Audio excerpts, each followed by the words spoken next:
वो कंडीशन क्या है? जैसे जंगल में हाथी, करी मानी हाथी होता है। करी मानी क्या होता है? गणनायक करी वरी वदन, तो करी मानी हाथी। और मतंग मानी भी हाथी होता है। जैसे कबीर दास के मत से मन मतंग माने नहीं तो मन रूपी हाथी, तुलसीदास जी के मन से करी मानी हाथी, इसलिए मतंग मानी हाथी और करी मानी हाथी।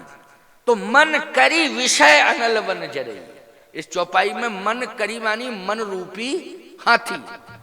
तो मन रूपी हाथी जितने भी लोग बैठे हुए हैं या संसार में जितने लोग रह रहे हैं, उन सबके पास मन है कि नहीं?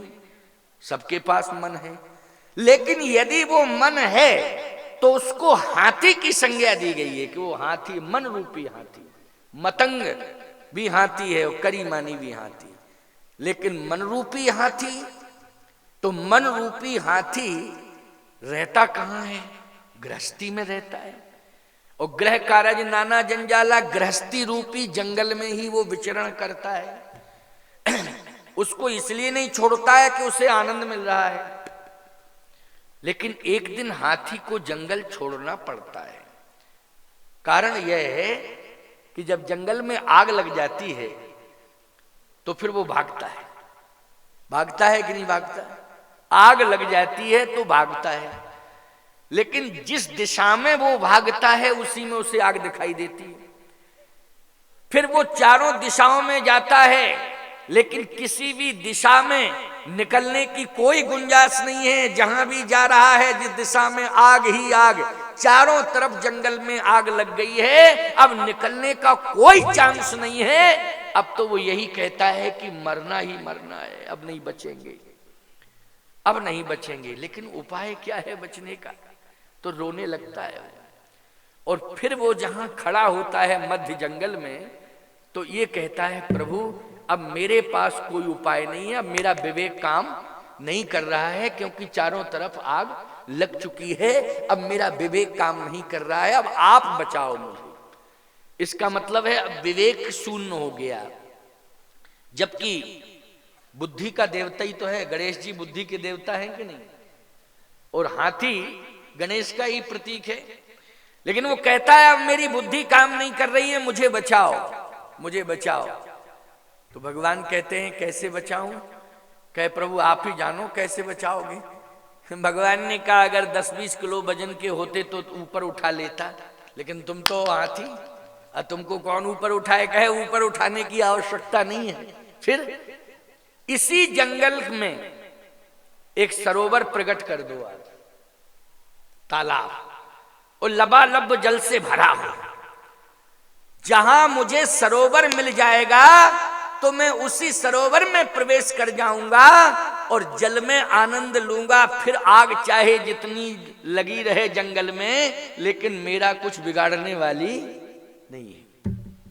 अब समझ लो प्यारे, गृहस्थी रूपी जंगल में मन रूपी हाथी तुम्हारा विचरण कर रहा है, लेकिन कभी आग लगेगी कि नहीं लगेगी? वो लग भी जाती है, और ऐसी आग लग जाती है, कभी काम की आग लगी, कभी क्रोध की आग लगी, कभी लोभ की आग लगी, कभी मोह की आग लगी। आगों की कमी नहीं है।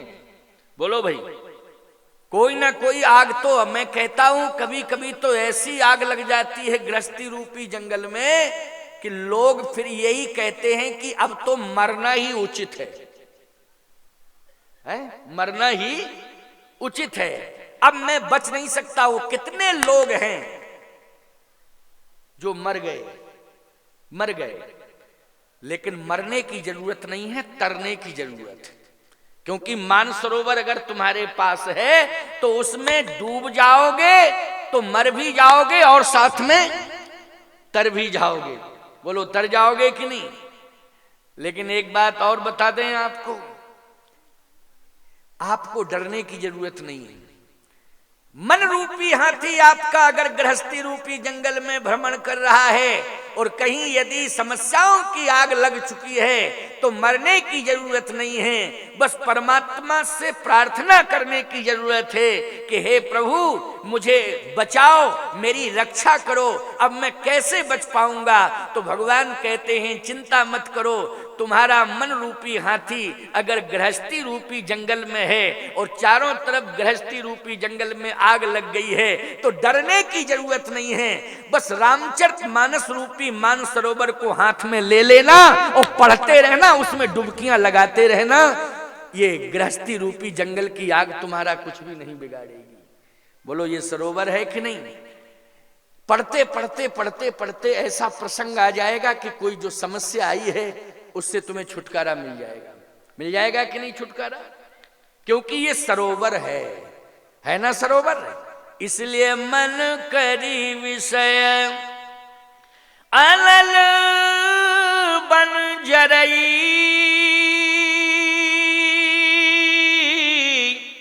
होय सुखी जो यही सर परई। इसलिए इसी सरोवर में स्नान करो। आज बड़ा सौभाग्य है। मुझे लगता है कि धनी राम जी ने प्रभु प्रेरणा से ऐसा संकल्प लिया। बच्चे का जन्म, नाती का जन्म हुआ और सत्संग का आयोजन। सत्संग का आयोजन तो बहुत होते हैं, जन्मदिन विभिन्न प्रकार से लोग मनाते हैं, लेकिन सत्संग के माध्यम से ये खुशी मनाना, इसका मतलब है कि ये भगवान की कृपा का ही स्वरूप है। किसका स्वरूप है? कृपा का स्वरूप है। और जिस बालक के जन्मते ही रामचरितमानस की कथा के संस्कारों का उसमें प्रवेश कराया जा रहा है, तो मुझे विश्वास है कि भगवान राम की विशेष कृपा उस बालक के ऊपर रहेगी और वो प्रभु राम का विशेष कृपा पात्र माना जाएगा। जहां संत की वाणी से उसके जन्म दिवस पर ये उद्घोष हो रहा हो, मैं ही तो बोल रहा हूं, उद्घोष कर रहा हूं, उस बालक का बार बार स्मरण हो रहा है। कितना भाग्यवान बालक है वो, है? भगवान राम का कृपा पात्र है, संतों का आशीर्वाद पात्र है। राम का जन्म अयोध्या में हुआ। राम ब्रह्म परमार्थ रूपा, बड़ी बढ़िया बात है, जरा सुनो इसको, थोड़ा विस्तार दे दें। राम ब्रह्म परमार्थ रूपा, राम जी का जन्म अयोध्या में हुआ, लेकिन कौन राम हुए हैं? बोले व्यापक ब्रह्म निरंजन निर्गुण विगत विनोद, और सो अज प्रेम भगति वश कौशल्या की गोद। का प्रेम भक्ति के कारण वो ब्रह्म तो निर्गुण है, लेकिन वो सगुण बनकर के कौशल्या की अंगनाई में आ गया।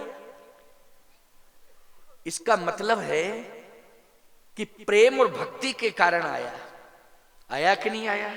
वो भगवंत आया। और आज हम यहां बिल टुकरी में प्रेम और भक्ति के कारण ही तो आए संत के रूप में। बोलो किसके कारण आए? प्रेम और भक्ति के कारण। तो प्रेम और भक्ति का प्रभाव प्रत्यक्ष रूप से दिखाई दे रहा है कि हम बहुत लंबी यात्रा करके आए, और अभी चित्रकूट से भी और आगे हम कार्यक्रम में थे। एक राउतपुरा धाम करके है, राउतपुरा सरकार नाम सुना हो, गए थे दयालदास जी यज्ञ में। वहीं पास में ही एक नदी गांव जगह है, गोविंद नगर। यूट्यूब से प्रसारण भी चल रहा था, देखिए वो सिस्टम पूरा यहां भी आ गया है।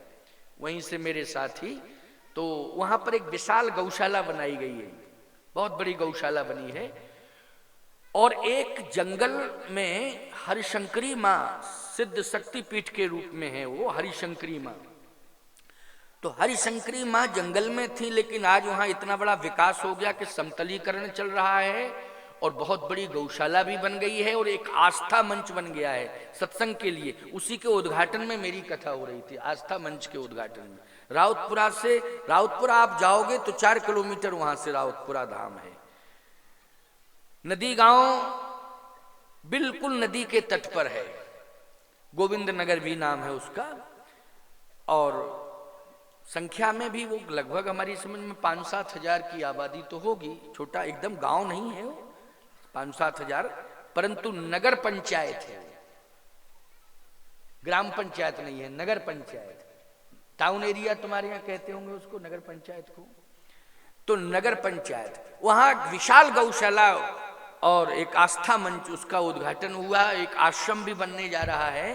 तो मैं वहां से यात्रा करते हुए आया, लगभग 900 किलोमीटर पड़ गया। और कल मेरा प्रवचन इसी समय पर चल रहा था वहां, और मंच से सीधा अपनी गाड़ी में बैठा और चलता ही आ